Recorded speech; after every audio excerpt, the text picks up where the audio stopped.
I would like to introduce my wonderful friend, Paula Roberts, who will be accompanying me today.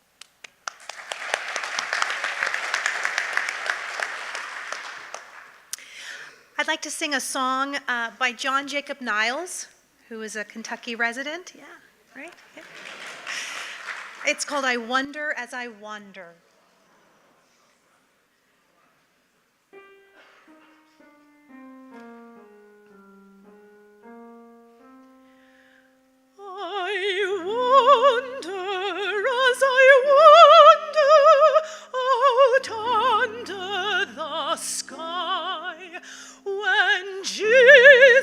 The Savior did come for to die for poor ornery people like you and like I wonder as I wonder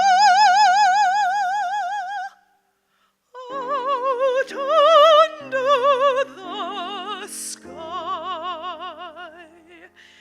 When Mary birthed Jesus, 'twas in a cow stall, with wise men and farmers and shepherds and all.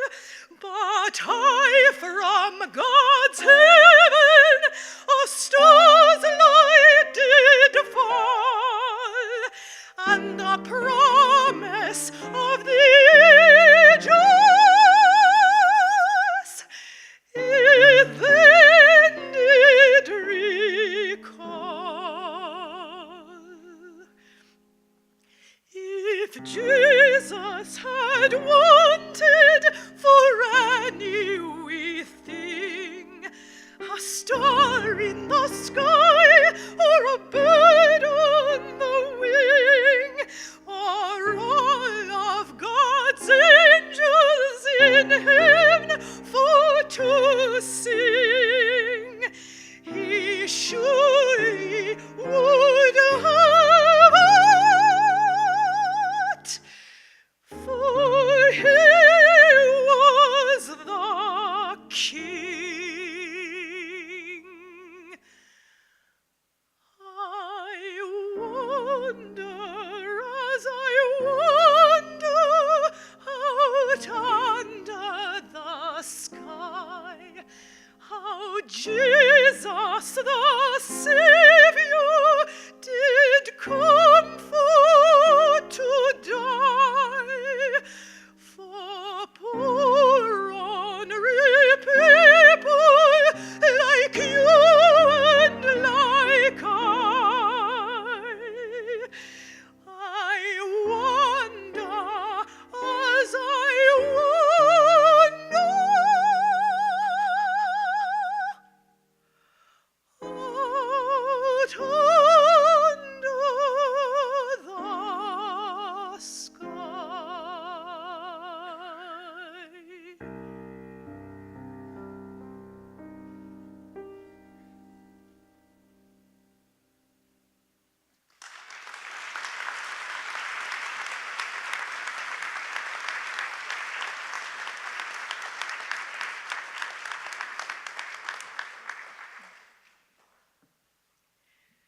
Shall I go on? Oh. Many of you, I'm sure, have heard of the Lord's Prayer. And it has been written in many different styles. Many different composers have attempted and succeeded in writing the Lord's Prayer. And I've sung many versions of the Lord's Prayer, but this one speaks to me inside. The melody and the way the piece is written. This is Malat's The Lord's Prayer.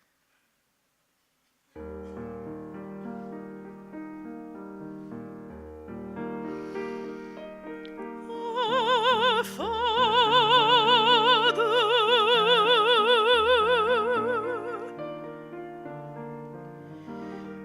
which art in heaven,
us this day our daily bread, and forgive us our debts as we forgive our debtors.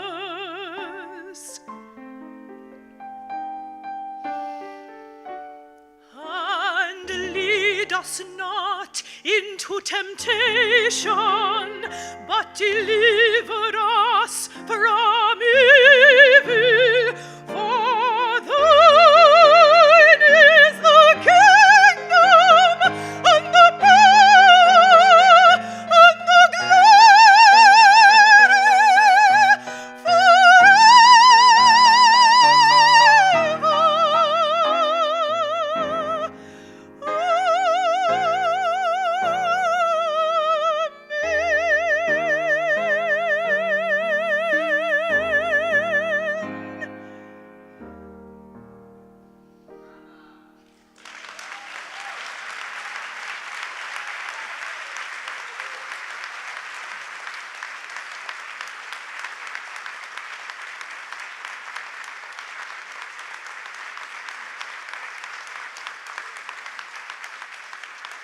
Thank you. Can you stay with us and chat for a little moment? Yeah, we can stay up there so you have a microphone. That's good. Thank you, Christine.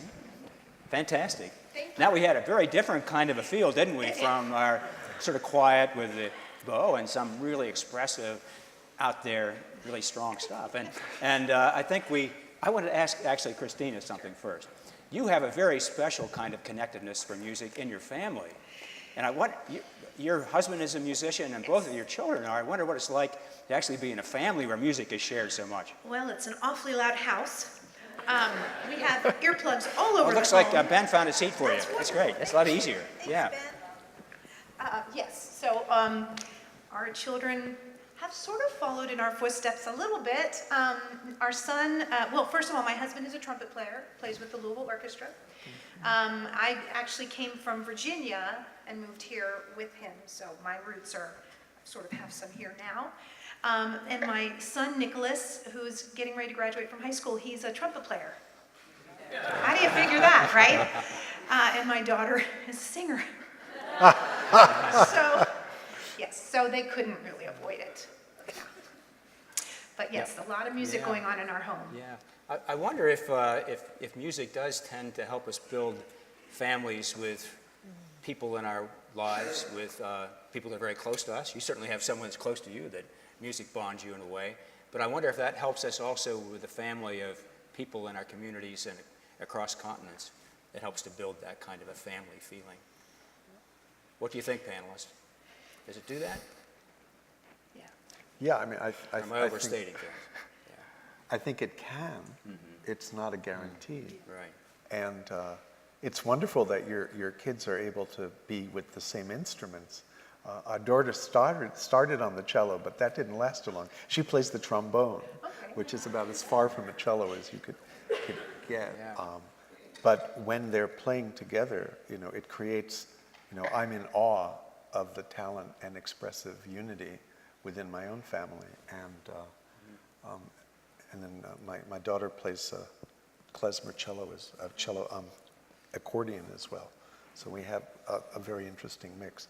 But in terms of this human family, I think now that we have access to music from all over the world, right in our pockets, we are able to begin to see the world through other tonal and rhythmic eyes.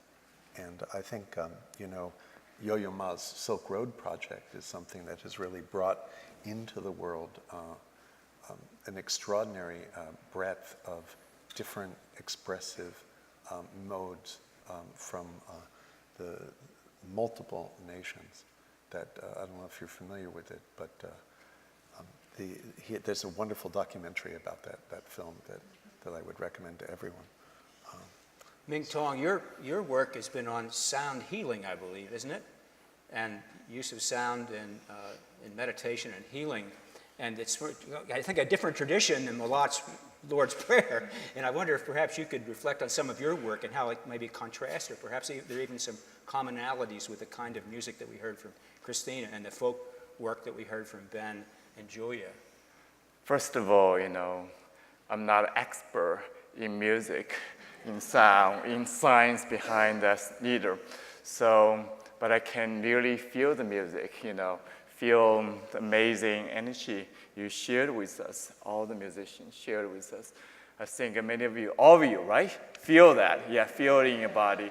Yeah. So mostly, we all know music is a universal language, yeah.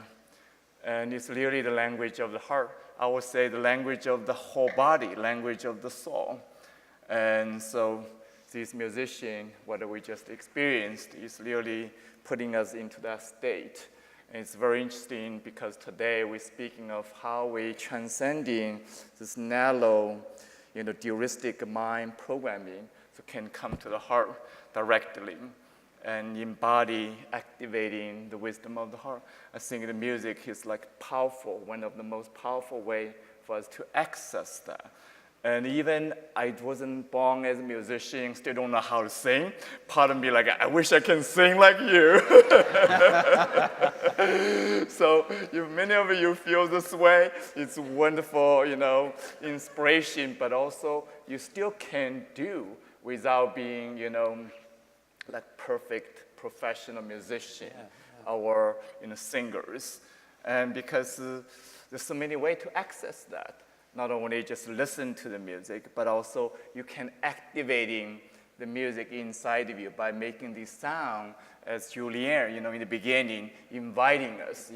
Somehow, some of us, when I started, I was intimidated. How could I do that? But once you get into it, feeling your body, feeling your heart, then this sound has magical power. It's really about activating the energy, slow the vibration. And for me, the music is an emotional experience. It's not really a mental experience. The mind quieting down, relaxing, detaching from the busyness, from the stressfulness of life, then the heart can experience something deeper and bigger. So I say deeper and bigger, so allow us really connecting inside of us deeper. Bigger allows us to connecting with others, existence of life, wholeness of life, much more beyond the mental story, so to speak. And that is really the power of the music as well as the sound. That's what I passionately share with the people. So now I can say I can enjoy the sound without being a professional musician. I think every one of us can do that. So that's what we're going to share tomorrow morning during the practice of sound. Very good, yes.